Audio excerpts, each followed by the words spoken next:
Beleza, pessoal? Esse aqui é o Na Trilha da Agulha e é onde a gente vai falar, tanto eu quanto a Camila, sobre alguns álbuns que a gente gosta, alguns álbuns que a gente acha que são relevantes pro mundo da música. Não vamos falar dos álbuns que a gente não gosta, isso daí deixa pros outros críticos, a gente não é crítico, a gente é só fã de música, então vamos nos ater às coisas boas, né? Então, o primeiro que eu vou falar é um álbum que quem me conhece sabe que eu gosto muito e a maioria dos meus amigos em comum gostam também desse álbum, desse cara, que é o Nobel de Literatura agora de 2016, que é o Bob Dylan. E o álbum é o Blood on the Tracks, um álbum de 74. Esse álbum, ele foi feito em setembro de 1974, começou a ser gravado em Nova York. Basicamente era o Dylan entrando em estúdio com uma violinha na mão, uma ideia na cabeça, e contratou alguns músicos, alguns produtores também contrataram músicos que eles conheciam para poder ajudar ele nessa gravação. Só que era bem Dylan a gravação, então ele pegava, chegava na gravação, não falava o tom da música para ninguém, não falava se a música terminava em momento A, B, C, ele sempre dava um jeito de mudar a cada take. Os músicos ficavam muito putos porque ele não falava o tom das músicas, então toda vez que eles chegavam era uma aventura. E o Dylan tem o péssimo hábito de, ele não foi com a sua cara, ele vai mandar você embora, e às vezes ele não vai falar com você, ele vai falar para um outro cara, falar para você ir embora. E o que acontecia muito nessas sessões é que um músico atrás do outro, super músicos renomados de Nova York, eles chegavam, faziam todas as gravações, no final das contas nada estava bom. E essa gravação durou acho que 6 dias, 5, 6 dias mais ou menos, em setembro. Foi feita a mixagem, masterização. Em dezembro, quando tava para lançar, ele tava em Minneapolis com o irmão dele. E o irmão dele ouviu os acetatos, né? Que esse é até muito famoso, esses bootlegs que chama Sangue nos Acetatos, né? Blood on the Acetates, que é as gravações de Nova York puras. E aí depois, o irmão dele teve a ideia de pegar e regravar alguns sons dessas músicas de Nova York com músicos de Minneapolis. Foram feitas essas gravações assim, em cima da hora, né? E assim que foram feitas as gravações, já foi lançado. Então, foi gravado em setembro, num curto período, depois em dezembro, um pouquinho antes do Natal, e depois em janeiro já foi lançado. Quando esse disco foi lançado, ele foi meio que um ressurgimento do Dylan, porque esse disco, ele era... Ninguém tava acreditando muito no Dylan, porque desde 66, quando ele tinha lançado Blonde on Blonde, ele viveu num período de ostracismo absurdo, midiático, mas não de produção, porque quem é muito fã do Dylan gosta de toda a produção desse período. Teve até um bootleg series, que é o Another Self-Portrait, que mostra um bom pedaço desse período, esse in-between, né, que é o período entre 66 e 74, 75, que ele produziu bastante com a The Band, que é uma das melhores bandas do mundo e era a banda de apoio dele. E então ele teve John Wesley Harding, ele teve Self-Portrait, ele teve New Morning, ele teve Planet Waves, que ele gravou com a The Band. Em 74 ele lançou um disco ao vivo, né, que é a gravação dele com a The Band, que foi a turnê de 73, 74. E assim, álbuns medianos, nada que aquele grande estrondo que ele tinha feito nos anos 60. Portanto, foi um susto para todo mundo ele aparecer com essas músicas, né? Então, quando ele chegou com esse disco, o primeiro single foi Tangled Up in Blue, o lado B era If You See Her Say Hello, e foi assim, primeiro lugar na Billboard. Um absurdo, assim, foi muito, muito legal pra carreira dele e deu um ressurgimento. E foi bem na época que ele tava já pensando em fazer uma grande turnê, a Rolling Thunder Revival, que depois ela criou bastante braço nos Estados Unidos, né? Então ela teve duas fases, ela teve a fase de 75, que foi o ano que foi lançado o Blood on the Tracks, depois ela teve a fase de 76, mas vamos nos ater aqui ao Blood on the Track. É bom ter um background da gravação desse disco. Esse disco ele foi gravado no momento de separação do Dylan com a esposa dele, que é a Sarah Dylan, que o nome de solteira dela era Sarah Lowndes, e ele foi um período bem conturbado, porque assim, o Dylan, ele é safadão, né? Não tinha muita estribeira. Ele pegava, ele saía com a galera, saía com o grupo. Você pega livros que foram escritos sobre ele, tá tudo escrito lá, não precisa ficar chovendo no molhado. E nesse período, ele tava numa relação muito conturbada com ela, porque estavam já se estranhando e tal, então diz a lenda que esse disco é muito sobre a relação deles. O próprio Jakob Dylan fala que ele nem gosta muito de ouvir esse disco, porque diz que é muito os pais deles discutindo. Só que o próprio Dylan agora nas Crônicas, volume 1, ele falou que não, esse disco não é sobre mim não, esse disco é sobre os poemas do Anton Chekhov. Então não tem nada a ver comigo, ele deu um migué, né? Não se sabe exatamente sobre o que é, o que não é, mas o importante é que é muito bom e é uma outra face do Dylan que ninguém tinha visto até então, porque era um Dylan expressionista, era um Dylan que pegava e fazia músicas que não estavam ligadas entre si. Os versos, né? Elas tinha o primeiro verso, aí depois tinha o segundo verso, só que o segundo verso não conversava com o primeiro, era como se cada verso fosse uma história diferente. E nessa coisa de versos e histórias e contextos, ele criou uma forma de produzir música que até então poucas pessoas estavam usando. Ele foi muito influenciado pela Joni Mitchell nesse período, tanto pela maneira de escrever música como pelas afinações. Foi um dos primeiros discos dele que ele usou prioritariamente afinação aberta. Ele tinha feito algumas vezes isso daí em 62, 64, alguns, tipo, reaberto, algumas afinações mais não ortodoxas de violão. Só que o problema é que essas afinações aí, elas são um pouco limitantes. Então, um problema, claro, para nós mortais, né? Mas para ele foi muito legal, porque ele acabou contando uma história com coesão, né? Ela funciona com um começo, meio e fim. E é um disco introspectivo, então é um disco como se você estivesse ouvindo ele na sala dele. E por isso que a galera gosta tanto do Blown on the Estates, que é o disco do lado B, que seria as gravações de Nova York, que são só as gravações com até um pouquinho de chiado, que é ele no violão com afinação aberta, alguns músicos fazendo contraponto no baixo, no violão, uma bateria ali. A faixa mais bem produzida é Meet Me in the Morning, que é um blues. Foi a única faixa que o pessoal conseguiu acompanhar ele de verdade, que ele falou, essa aqui é em Mi, então vamos lá.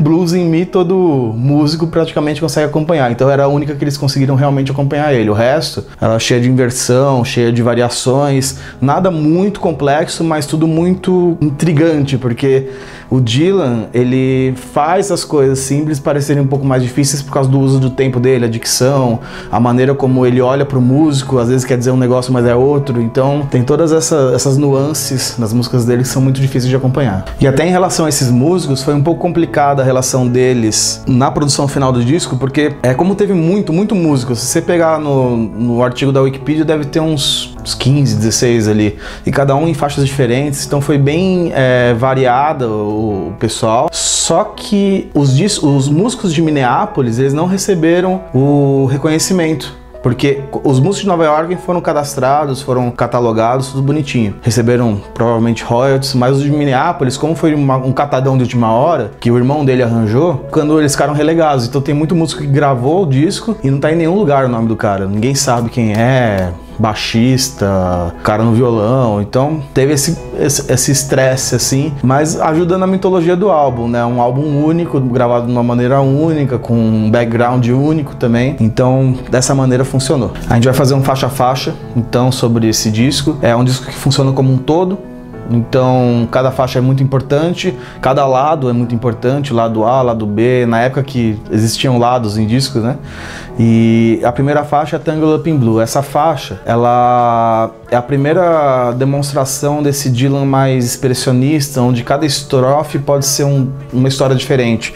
E elas se interligam e falam entre si, e no final das contas, se você fizer um roteiro dessa música, não existe, né? Essa música, ela é simplesmente momentos. E esses momentos, eles falam entre si e eles atingem cada um de uma maneira diferente. Então isso é muito legal nessa faixa. A segunda é a Simple Twist of Fate. Essa faixa, ela é uma faixa mais introspectiva também do álbum, que ela fala sobre a busca de um cara por um amor perdido, e ela tem frases muito marcantes, né, sobre como ele lida com essa solidão, como ele lida com esses momentos que o amor vem e o amor volta, o amor vem e o amor volta, e ele se perde, depois ele acha de novo. Eu acho que ela é muito rica nesse tipo de informação. Tem a You're a Big Girl Now, que é o arrependimento, né, que é o cara vendo o amor da vida dele, a Sarah, indo embora, e não tem nada que ele possa fazer porque ela amadureceu e ele ficou para trás na fileira do tempo, né? E aí não é a última faixa do lado A, mas é como se fosse a grande resolução do lado A. Depois que tudo aconteceu, depois que ela foi embora, depois que ele viu que não tem mais a ida e a volta, ele sente raiva, que é a Idiot Wind. Essa é a equivalente a Like a Rolling Stone dessa fase do Dylan. Ela é uma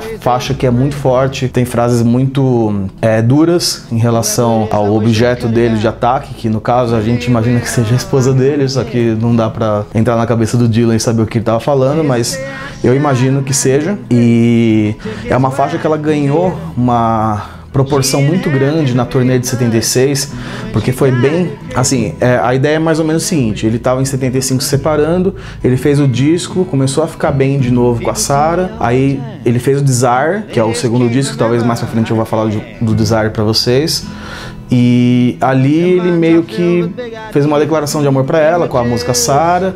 Só que no meio disso ele tava rolando a turnê e ele tava traindo ela e teve a Joan Baez no rolo e enfim. E não sei o que aconteceu, que no final das contas, na última perna da turnê em 76, ele já tava com uma puta raiva dela e começou a cantar as músicas olhando diretamente pra ela e assim, em rede nacional. Tem um show em Fort Worth, no Texas, que é muito marcante, que ele é bem forte a execução da música e é uma faixa muito forte e que diz muito assim sobre como ele se sente diminuído, e ele se sente diminuído porque ela diminuiu ele, e então ele acha que ele tem que retribuir isso pra ela.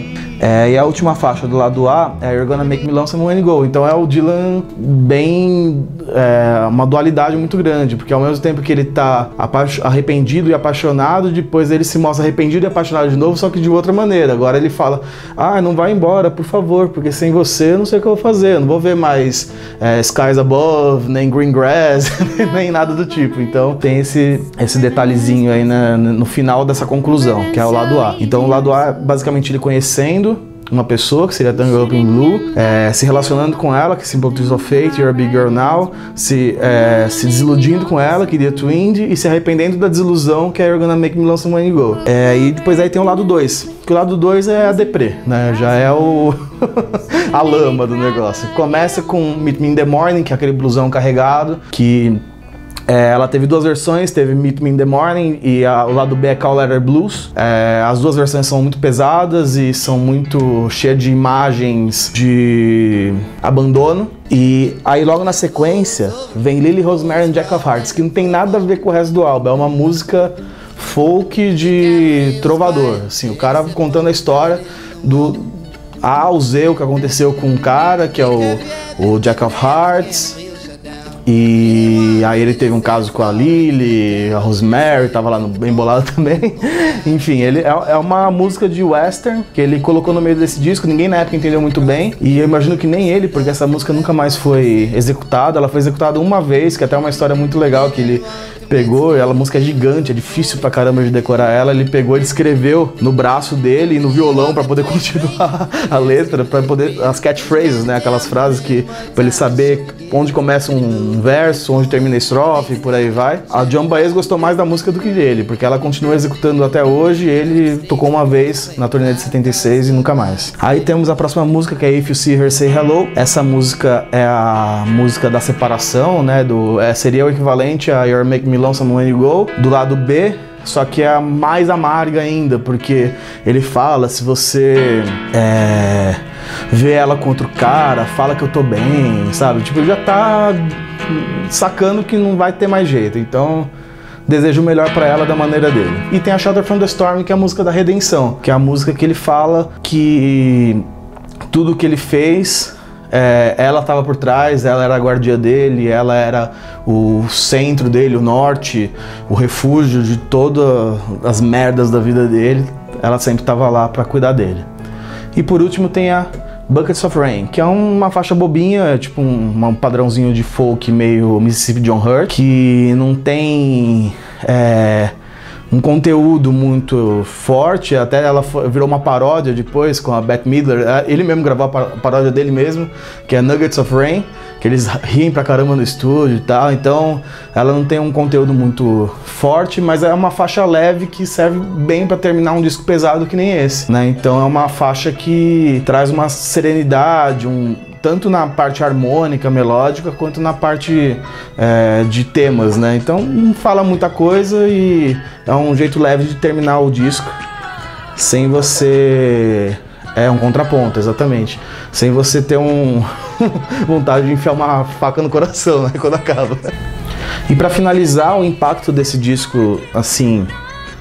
Não vou dizer na minha vida, mas na vida dos singer-songwriters, do cantor, compositor, é grande porque abriu brecha para vários poderem expressar de uma maneira diferente o que eles queriam dizer. Porque isso é muito comum do Dylan, ele sempre é o primeiro que abre a frestinha da janela lá e o pessoal passa, às vezes passa por ele até, tipo, às vezes ele não tá nem aí também, ele acabou esse disco aí, ele fez um disco cigano, né, que é o Desire, e depois ele saiu, ele fez um disco de Big Band, com o Street Legal, e virou gospel, então ele nunca se ateve a nada disso daí.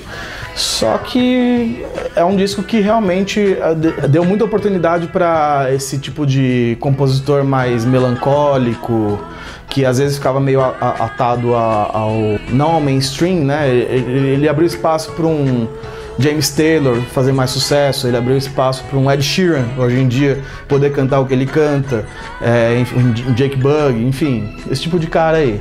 Porque são temas mais delicados de ser tratado, que ele tratou de uma maneira muito inteligente, da maneira dele, não tão direto às vezes, tirando no Idiot Wind e alguns outros temas, mas ele tratou com muita sutileza até, e com muita poesia, e não é à toa que o cara ganhou o Nobel, né? Porque esse disco aí, se você pegar e ler ele, simplesmente ler ele, sem ouvir, já é lindo, já, você não precisa ouvir pra sacar que é lindo. Se ouvindo, então, é maravilhoso, né? As melodias são ótimas. Quem não gosta da voz dele simplesmente ignora a voz e se atém à melodia. Eu consigo fazer isso, não sei se você consegue, se você não conseguir, sinto muito. Eu acho que esse disco foi um redescobrimento da carreira dele, deu mais confiança, e é um negócio que vira e mexe ele faz. Ele se perde um pouco, depois ele se redescobre, aí depois ele vai aproveitando essa rabeira do redescobrimento, e depois ele larga a mão e daqui a pouco ele se redescobre de novo. Então isso foi muito importante, e eu acho que vale muito a pena você correr atrás desse disco aí pra você ouvir, se você não ouviu ainda. Vai entender muito melhor da música dos anos 70, da música atual, da música mais lo-fi, e até até de algumas outras influências que você teve mais pra frente, tipo um pedaço da música alternativa dos anos 90, tá tudo muito ali, né? Então eu acho que vale a pena. E pra quem gostou desse vídeo, dá um like, curte a página, curte o vídeo e dá um feedback pra gente se você gostou desse tipo de quadro, da gente falando sobre discos, falando sobre influências pra gente, que talvez possam ser influências pra você também, não sei. Dá um like, curte e comenta, que com certeza a gente vai continuar gravando. Você pode dar sugestões também, não sei se a gente vai falar da sua sugestão, porque tem que ser um negócio que a gente realmente goste, a gente não vai ser hipócrita de falar sobre algo que a gente não goste. E até a próxima. Falou!